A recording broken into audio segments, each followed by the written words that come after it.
Student, नमस्कार। कैसे हैं आप? मैं भूदेव शर्मा हिंदी ऑनलाइन क्लासेज में आपको आज क्रियापद के बारे में पढ़ाने जा रहा हूं। पद परिचय नामक प्रकरण के अंतर्गत हमने अभी तक पढ़ा संज्ञा, सर्वनाम और इनका पद परिचय। अब आते हैं हम क्रियापद के बारे में। क्रिया की परिभाषा और क्रिया के खेल, उसके बाद पढ़ेंगे क्रियापद का पद परिचय करते समय किन बिंदुओं का उल्लेख करना चाहिए। इसके लिए हमको डिटेल में जाना है क्रिया की परिभाषा से और उनके भेदों के बारे में। तो देखिए, सबसे पहले हम लिखेंगे क्रिया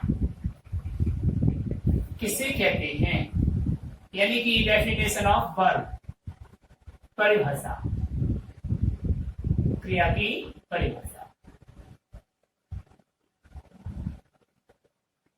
हमने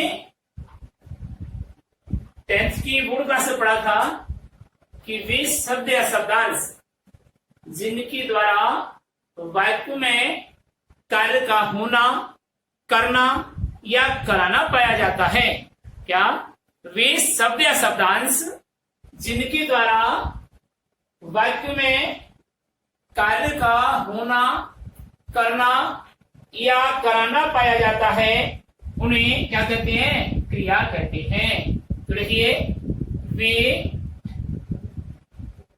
शब्द या शब्दांश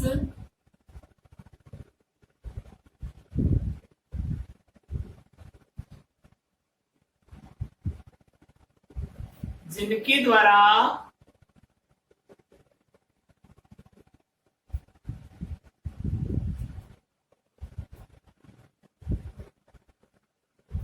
वाक्य में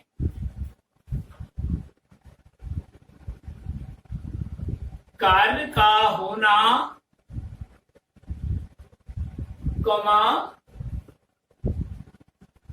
करना या कराना पाया जाता है,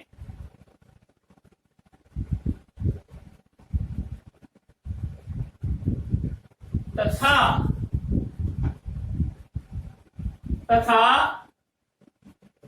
कार्य की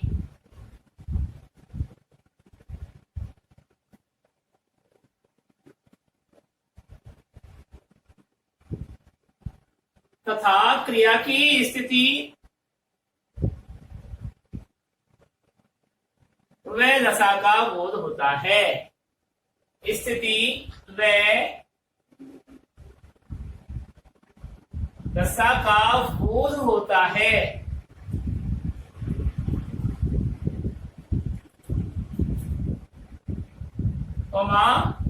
उन्हें क्रिया कहते हैं।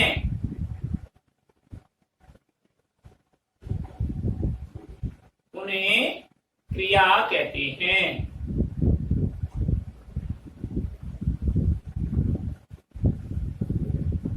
तो देखिए,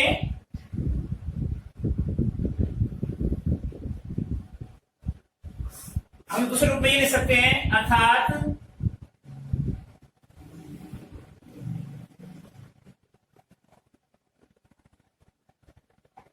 किसी वाक्य में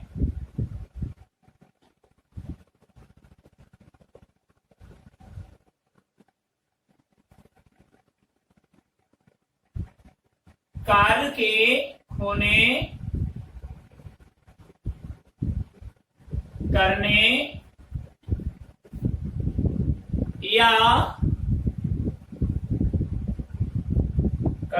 या कराने की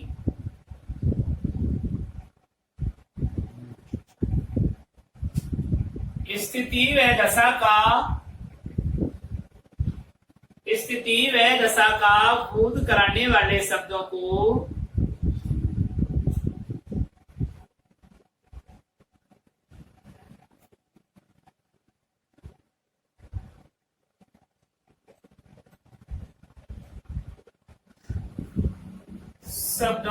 क्रिया कहते हैं।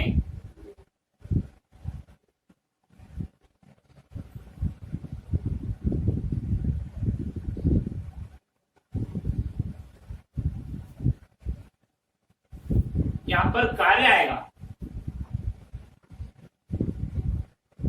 तो क्या परिभाषा हो गई?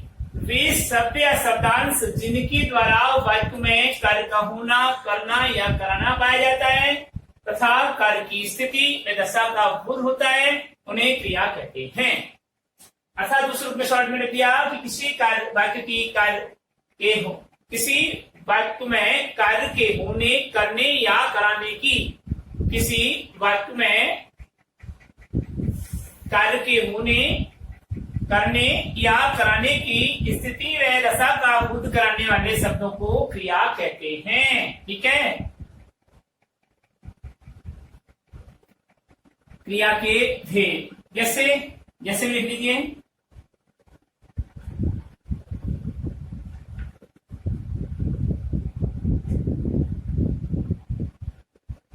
जैसे सोना, हंसना,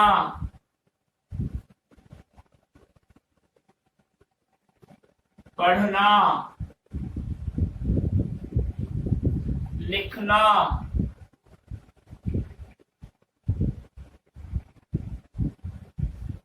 दौड़ना आदि, ये सब क्या है? ये क्रियाएं हैं। संस्कृत में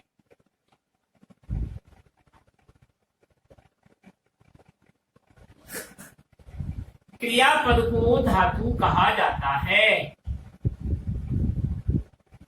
क्रियापद को धातु कहा जाता है। क्या कहा जाता है? धातु। और धातु के रूप में ना लगाने पर वह क्रिया रूप बन जाता है।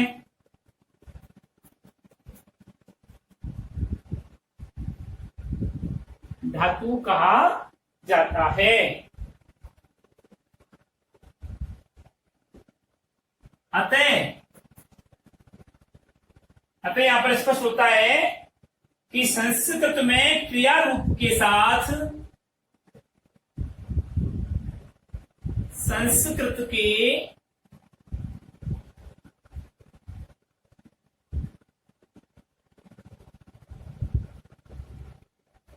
क्रिया रूप कोष्टक में लिखेंगे धातु रूप,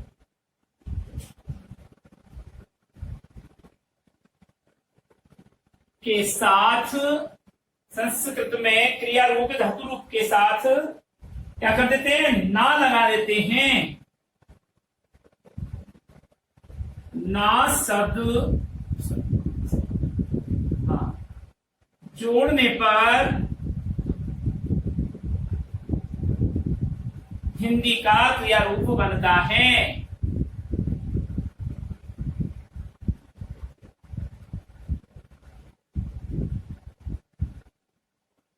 रूप बन जाता है।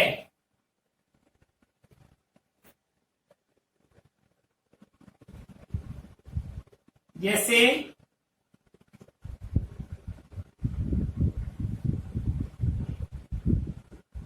पठ से पढ़ना,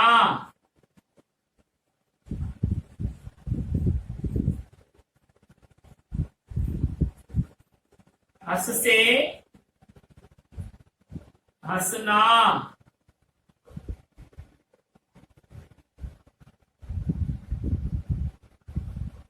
लिख से लिखना,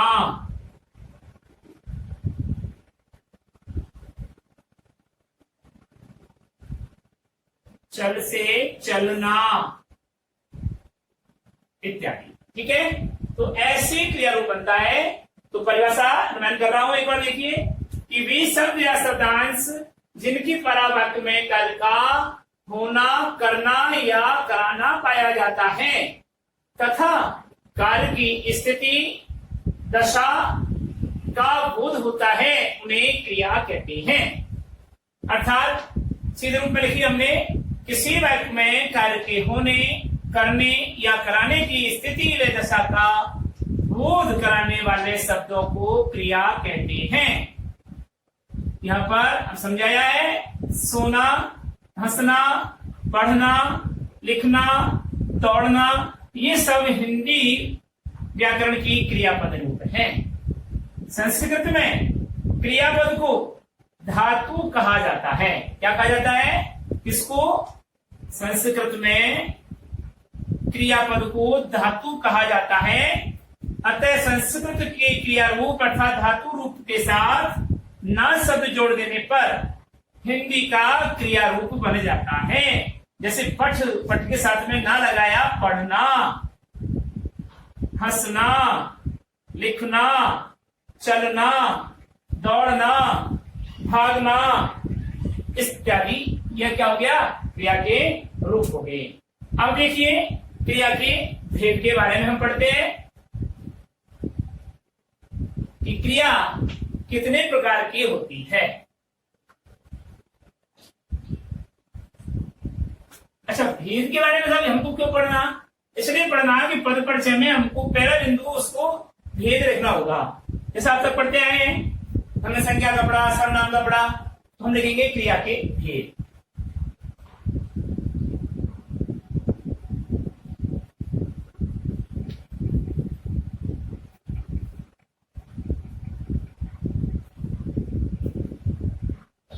तो देखिए क्रिया के निम्न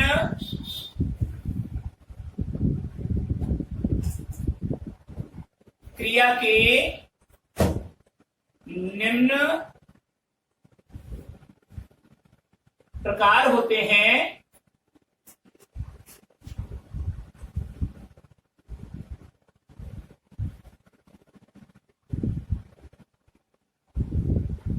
पहला बिंदु, कर्म के आधार पर क्रिया भेद। कर्म के आधार पर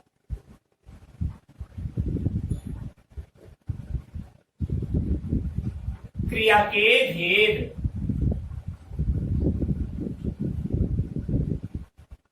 ठीक है, पहला बिंदु। दूसरा बिंदु, रचना या संरचना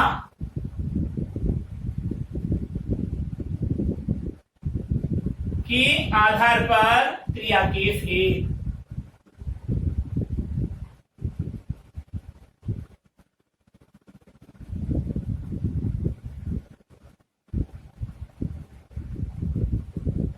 ठीक। तीसरा बिंदु, प्रयोग व अर्थ के आधार पर क्रिया के भेद।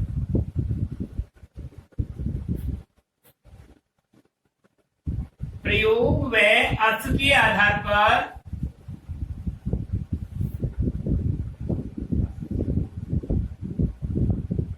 क्रिया भेद। और चौथा बिंदु, काल के आधार पर क्रिया भेद। काल जिसको टेंस कहते हैं, काल के आधार पर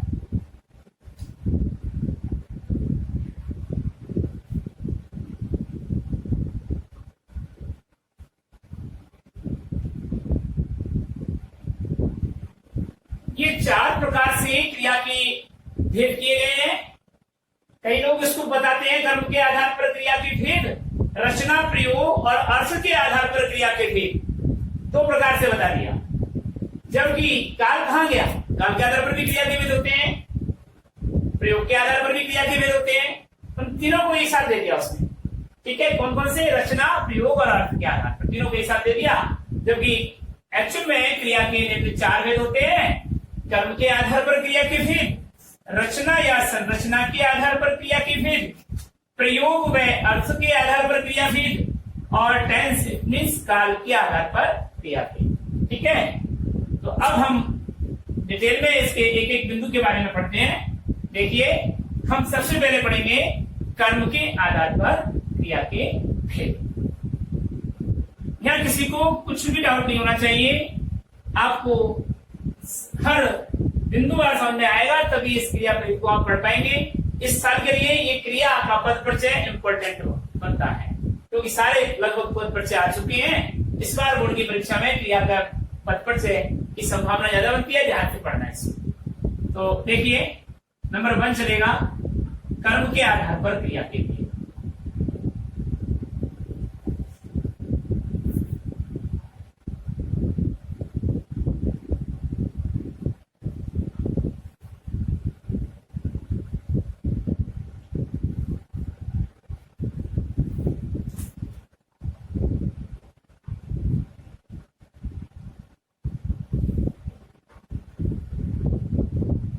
कर्म के आधार पर क्रिया के निम्न 2 भेद होते हैं।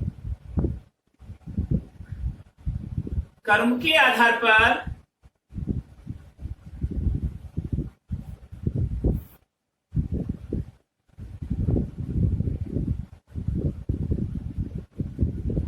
क्रिया के निम्न 2 भेद होते हैं।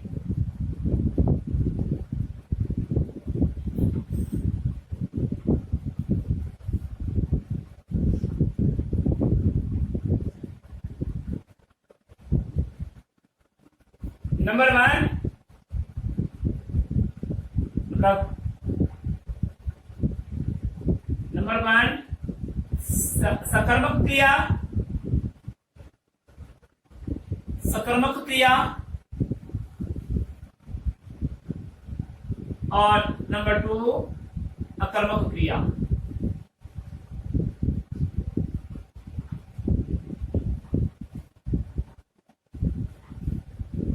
ठीक है, हमने 10th क्लास में भी आपको सब कुछ पढ़ा कि सकर्मक क्रिया और अकर्मक क्रिया के बारे में हमने आपको डिटेल में पढ़ाया था कि सकर्मक क्रिया किसे कहते हैं और अकर्मक क्रिया किसे कहते हैं।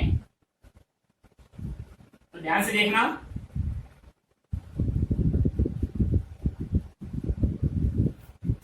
अब पढ़ेंगे हम पहला बिंदु सकर्मक क्रिया।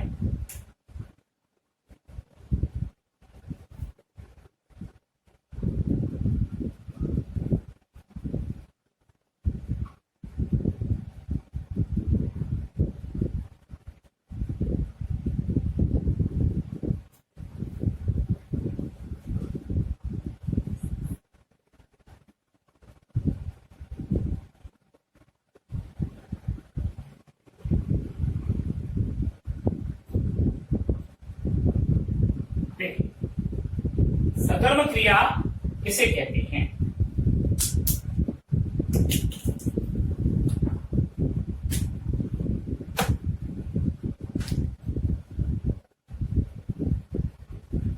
वे क्रियाएं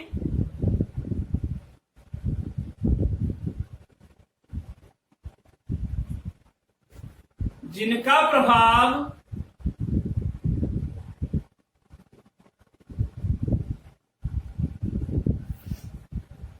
वाक्य में प्रयुक्त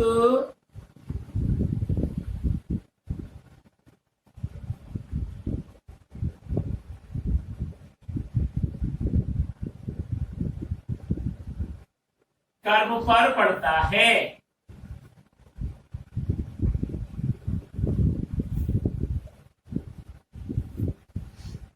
उन्हें सकर्मक क्रिया कहते हैं। सकर्मक क्रिया कहते हैं। क्या परिभाषा निकल के आई? वे क्रियाएं जिनका प्रभाव वाक्य में प्रयुक्त कर्म पर पड़ता है उन्हें सकर्मक क्रिया कहते हैं। अर्थात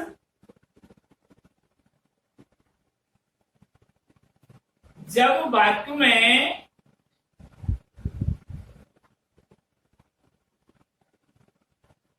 कर्ता के साथ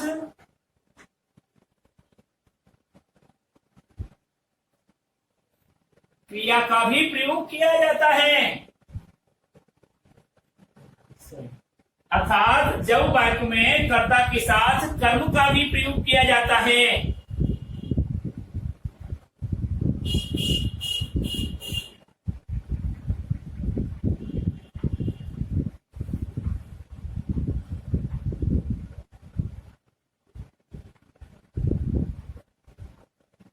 उसे सकर्मक क्रिया कहते हैं। उसे सकर्मक क्रिया कहते हैं।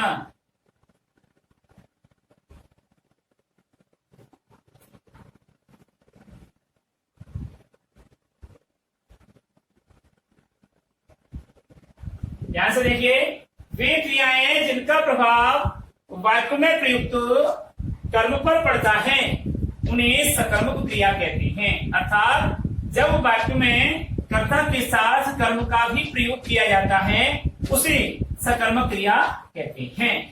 जैसे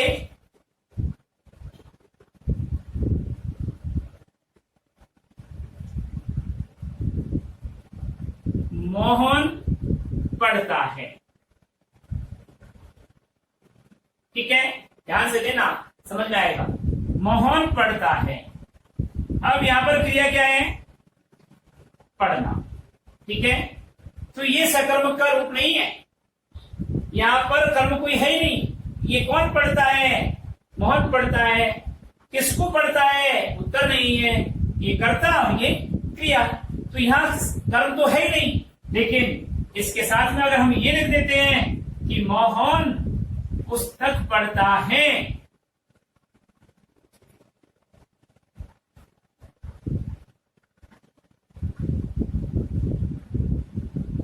पढ़ता है, तो किसको पढ़ता है? पुस्तक को पढ़ता है। तो पुस्तक यहाँ पर कर्म हुआ, इसलिए वाक्य में प्रयुक्त कर्ता के साथ यदि कर्म भी आता है तो क्रिया सकर्मक कहलाती है। तो ध्यान दीजिए, अब मैं जो चीज समझाने जा रहा हूं तो ये है कि हमको कर्म को कैसे ढूंढना है, हमको सकर्मक और अकर्मक इन क्रियाओं में भेद कैसे पता लगाना है, वाक्य में कैसे हम ये सेलेक्ट करेंगे ये सकर्मक है और ये वाक्य अकर्मक है। तो देखिए, सबसे पहले हम वाक्य की क्रिया को वर्तमान काल में परिवर्तित करते हैं और वर्तमान काल में परिवर्तित करने के उपरांत हम प्रश्न करते हैं किसको। क्रिया को साथ में लेकर के प्रश्न करते हैं किसको। इसका जो भी उत्तर आता है वह हमारा क्या होगा? कर्म होगा। कैसे साफ समझ में नहीं आया? हमने लिखा राम रावण को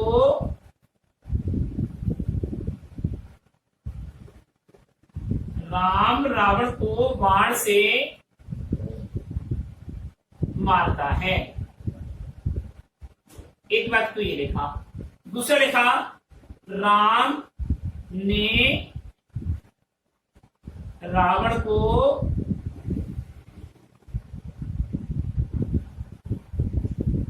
बाण से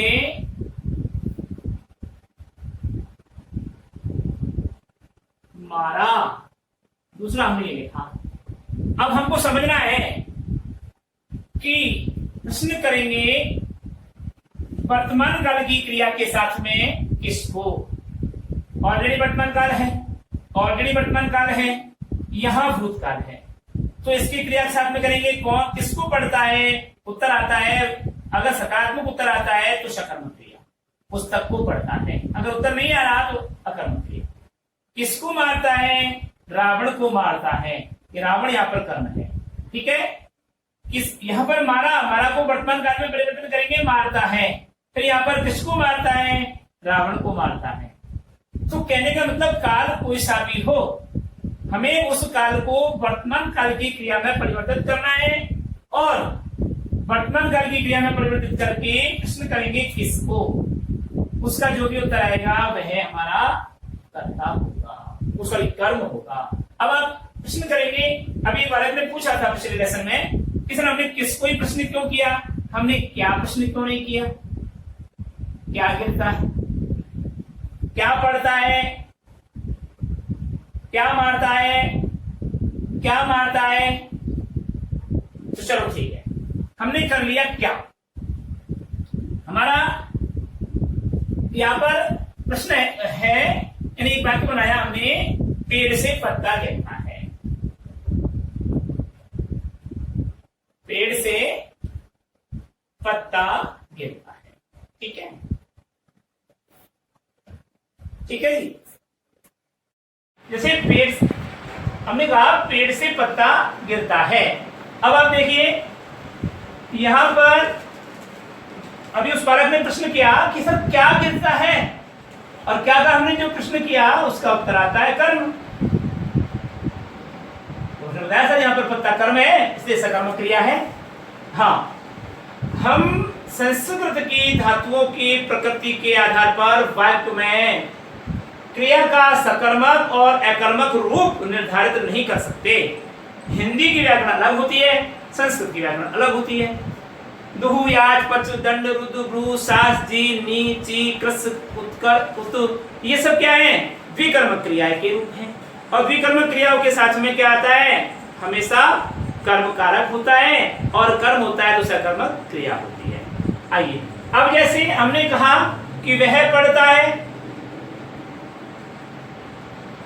पठ द्विकर्मक क्रिया है, वह पढ़ता है। दूसरा देखा वह पुस्तक पढ़ता है।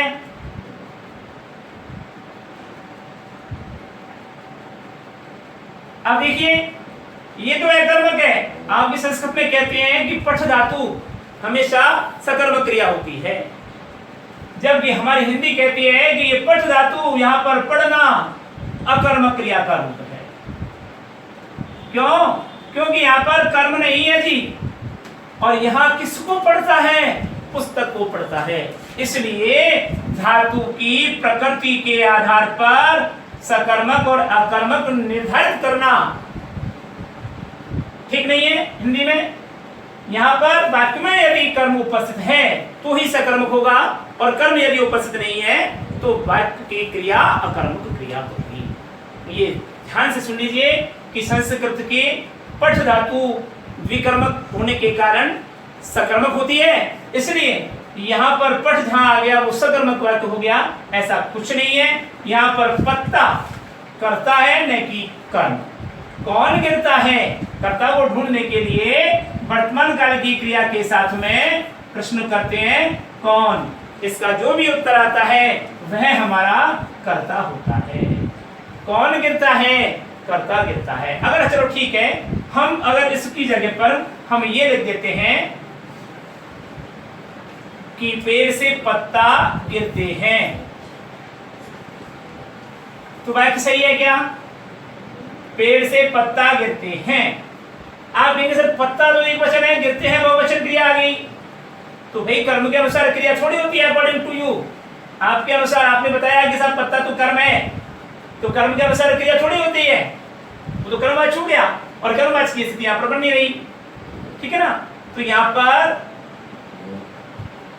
इसके साथ में बहुवचनांत क्रिया होती है, तो यहां पर भी पत्ते शब्द का प्रयोग किया जाएगा। और जब ऐसा होता है तो तुरंत एक नियम आता है कि जैसी कर्ता वैसी क्रिया। कर्ता यदि प्रथम पुरुष एक वचन का तो क्रिया भी प्रथम, कर्ता यदि अन्य पुरुष एक वचन का तो क्रिया भी अन्य पुरुष एक वचन की। कर्ता जिस पुरुष जिस वचन का है तो क्रिया भी उस पुरुष उस वचन की है। तो इसलिए यहाँ पर जब कर्ता के अनुसार क्रिया का प्रयोग किया जा रहा है तो पत्ता यहाँ पर कर्ता हुआ और कर्म यहाँ पर अनुपस्थित हुआ। इसलिए ये वाक्य अकर्मक क्रिया का रूप है, सकर्मक क्रिया का रूप नहीं है। तो यहाँ हम कह रहे थे कि रावण को यहाँ पर कर्म है और पुस्तक यहाँ पर कर्म है। तो मैं समझ रहा हूं कि आपके अकर्मक और सकर्मक क्रिया इस पर समझ में आ गई होगी। अब आगे बढ़ते हैं।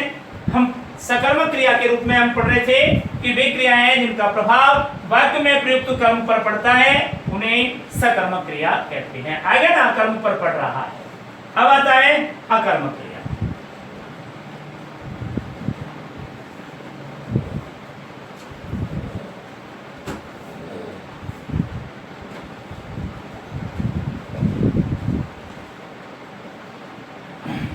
अभी सकर्मक क्रिया के भेद देख लेते हैं। पहले अकर्मक तो बाद में पढ़ेंगे, पहले डिटेल में सकर्मक को पढ़ लेते हैं। सकर्मक क्रिया के भेद।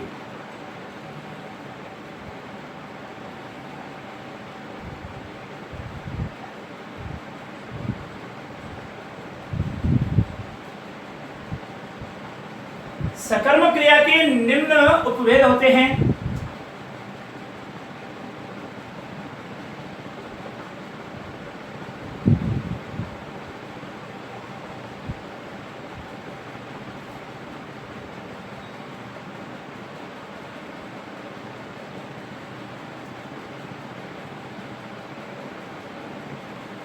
सकर्मक क्रिया के निम्न उपभेद होते हैं।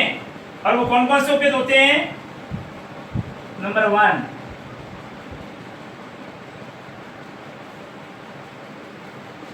यानी कि ए,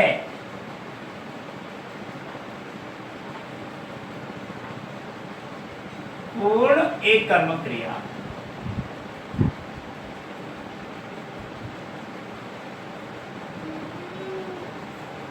पूर्ण एक कर्म क्रिया, जिसको हम एक कर्म क्रिया भी कह सकते हैं।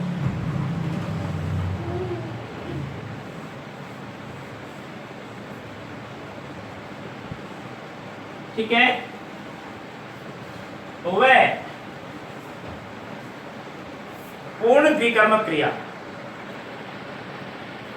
पूर्ण द्विकर्मक क्रिया,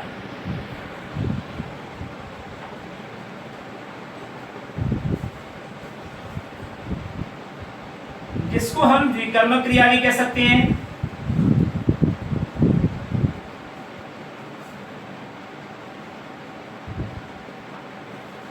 और अपूर्ण सकर्मक क्रिया।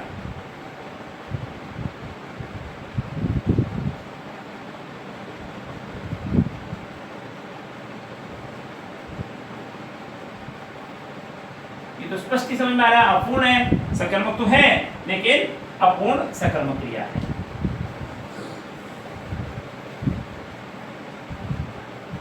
अब देखिए, हम पूर्ण एक कर्म जैसा कि नाम से ही पता चल रहा है कि क्रिया में एक कर्म की उपस्थिति होती हो। क्या होती हो?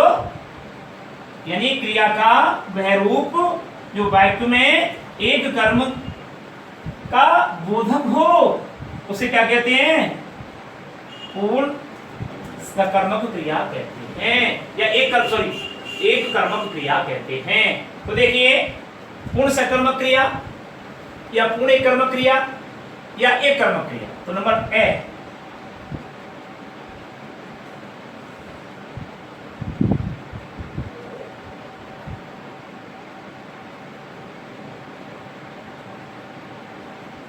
पूर्ण सकर्मक क्रिया,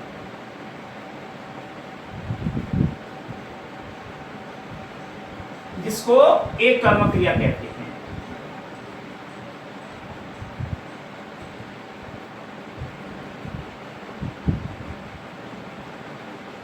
क्रिया कहते हैं।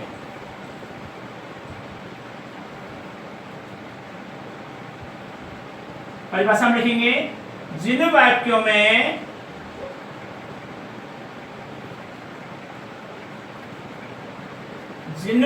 में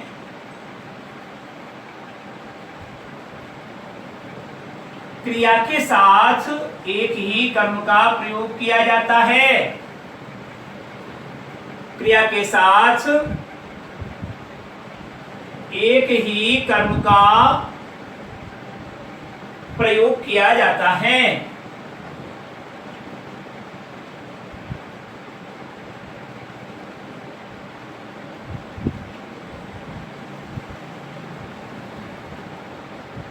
उसे एक कर्मक क्रिया या अपूर्ण सकर्मक क्रिया कहते हैं। उसे पूर्ण सकर्मक या एक कर्मक क्रिया कहते हैं।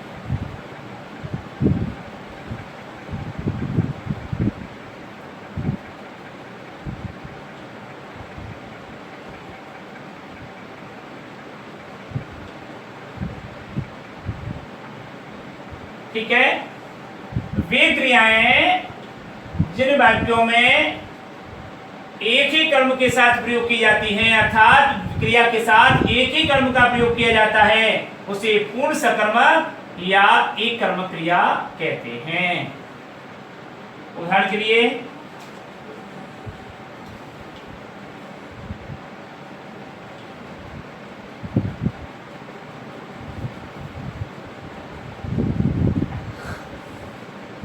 दुष्यंत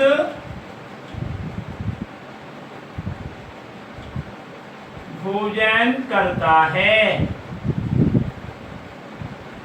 किसको करता है? भोजन को करता है। दुष्यंत भोजन करता है। दूसरा है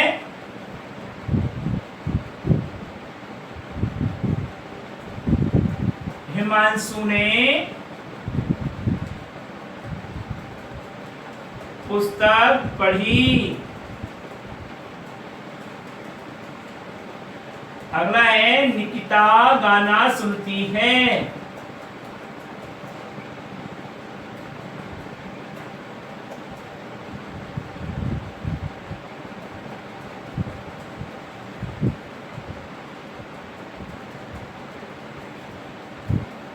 ठीक है, अब किसको कर रहा है या किसको करता है, किसको पढ़ता है, किसको सुनती है, तो ये इनका उत्तर यहाँ पर आ रहा है, इसलिए यहाँ पर पूर्ण सकर्मक क्रिया या एक कर्मक क्रिया का ये उदाहरण।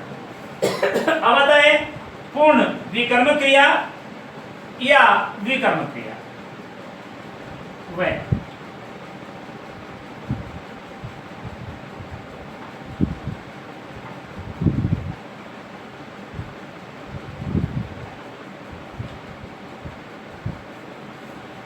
या द्विकर्मक क्रिया।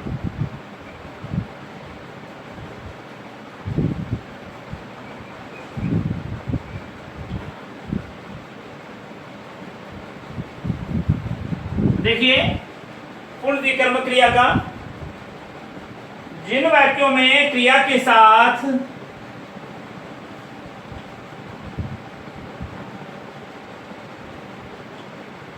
जिन वाक्यों में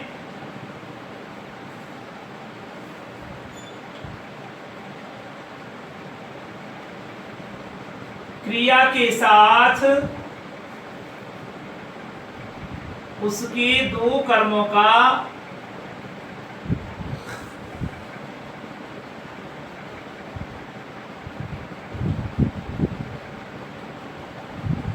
प्रयोग किया जाता है,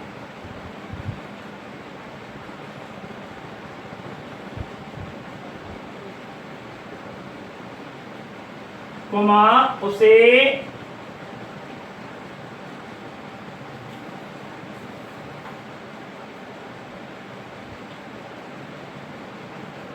पूर्ण द्विकर्मक क्रिया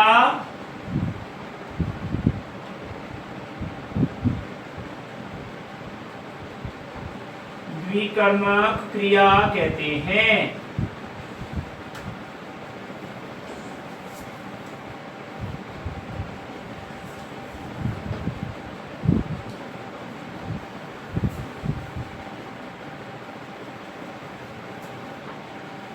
दोनों कर्मों के बिना वाक्य का अर्थ अधूरा रहता है। दोनों कर्मों के बिना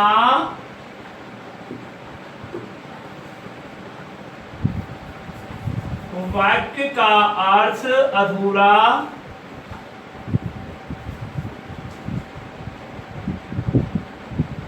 या अस्पष्ट रहता है।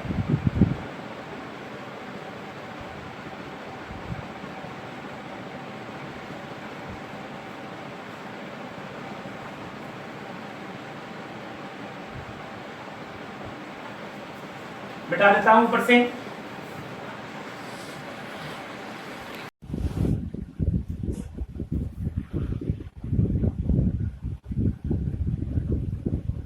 अब देखिए जी उदाहरण,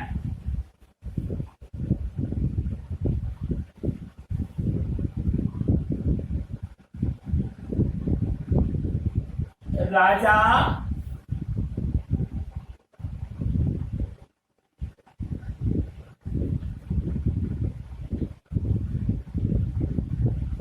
भिखारी को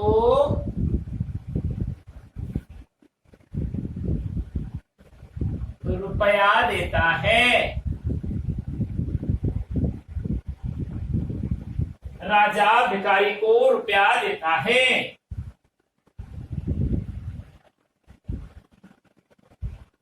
अध्यापक छात्रों को हिंदी पढ़ाता है।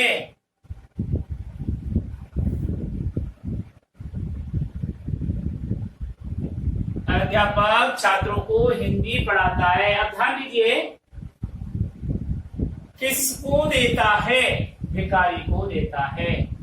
किसको देता है? रुपया को देता है। किसको देता है? छात्रों। किसको पढ़ाता है? छात्रों को पढ़ाता है। किसको पढ़ाता है? हिंदी को पढ़ाता है। अगर हम इसमें से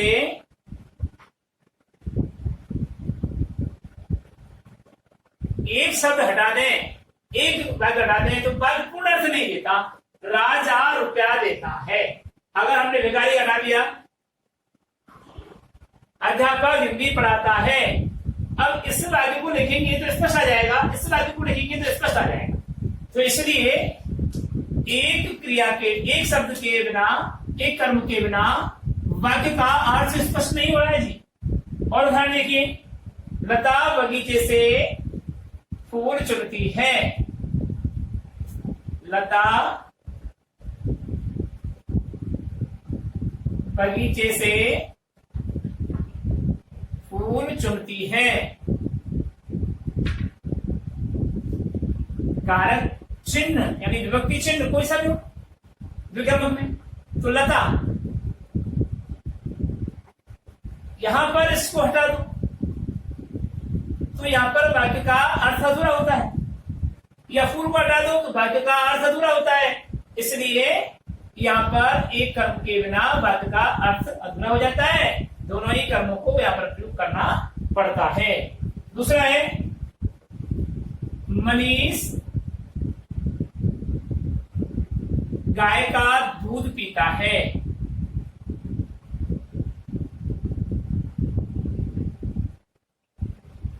तो यहां पर फूल और बगीचा, गाय और दूध, कारक कोई सा भी है, लेकिन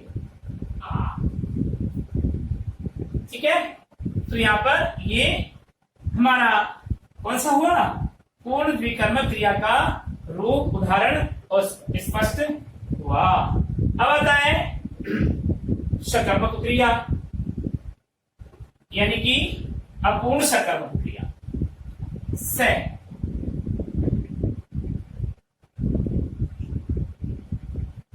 अपूर्ण सकर्मक क्रिया।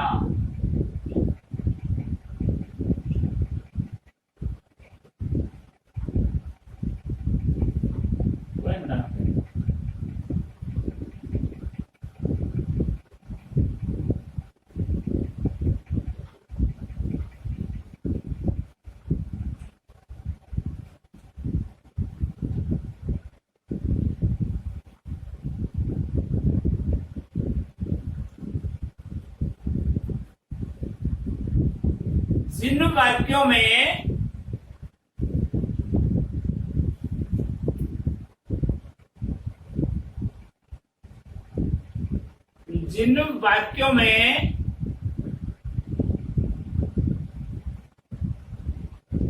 कर्म के रहते हुए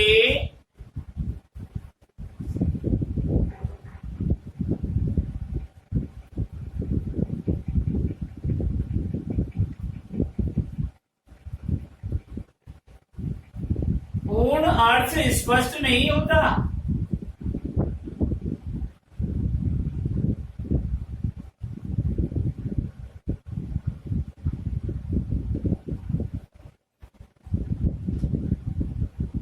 उन्हें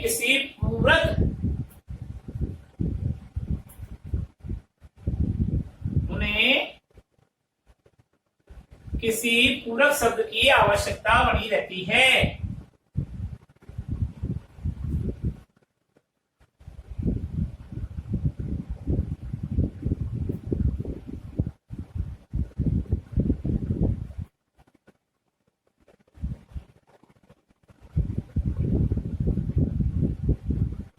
ध्यान दीजिए, जिन वाक्यों में कर्म के रहते हुए भी पूर्ण अर्थ स्पष्ट नहीं होता, उन्हें किसी पूरक शब्द की आवश्यकता बनी रहती है, उसे क्या कहते हैं?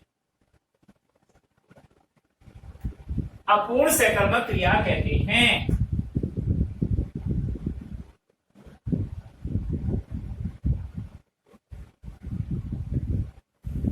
अपूर्ण सकर्मक क्रिया कहते हैं।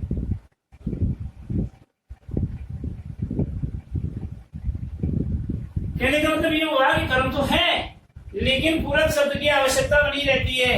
पूरक शब्द होना आवश्यक है, और पूरक शब्द यदि नहीं है, पूरक शब्द को हटा देंगे तो वह वाक्य क्या होगा? अपूर्ण होगा, अर्थात वह कर्म अपूर्ण होगा।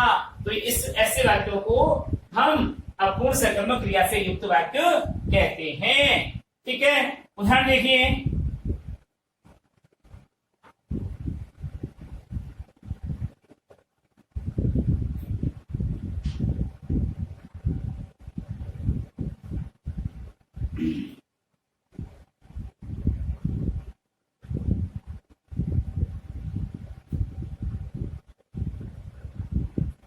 रामो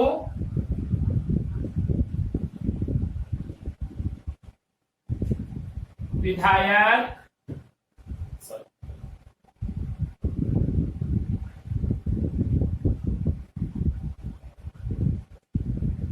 जनता ने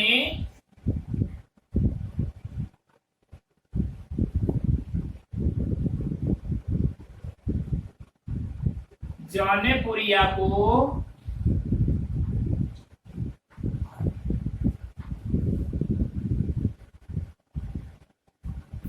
अपना प्रतिनिधि चुना।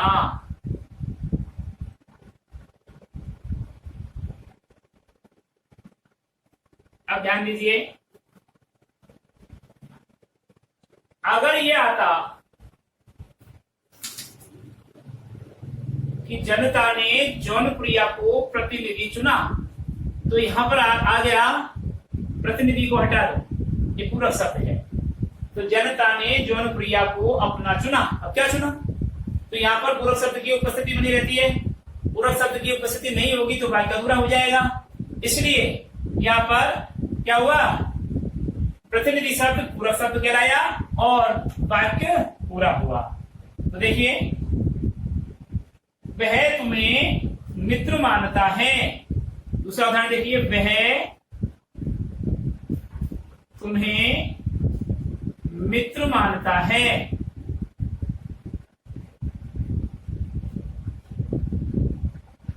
कर्म तो है, कर्म तो है, कर्म तो है, किसको? तुमको। लेकिन अगर ये पूरक शब्द हटा दिया जाता है तो वाक्य अपूर्ण हो जाता है, अर्थात सकर्मक क्रिया नहीं होती। तो वह तुम्हें मानता है। क्या मानता है? क्या चुना? ये दोनों चीजें है ना, तो ये क्या मतलब? पूरक। पूरक शब्द की आवश्यकता बनी रहती है, और जब तक पूरक शब्द नहीं होगा वह क्रिया सकर्मक होते हुए भी अपूर्ण मानी जाएगी। इसलिए पूरक शब्द के बिना उसकी पूर्णता नहीं होती। इस प्रकार ये सकर्मक क्रिया के जो दो भेद थे दोनों पूरे हुए। और अब हम अगले चैप्टर में, अगली क्लास में पढ़ेंगे अगला क्रिया का अगला भेद, यानी रचना या संरचना के आधार पर क्रिया के कितने भेद होते हैं, हम ये अगले क्लास में पढ़ेंगे।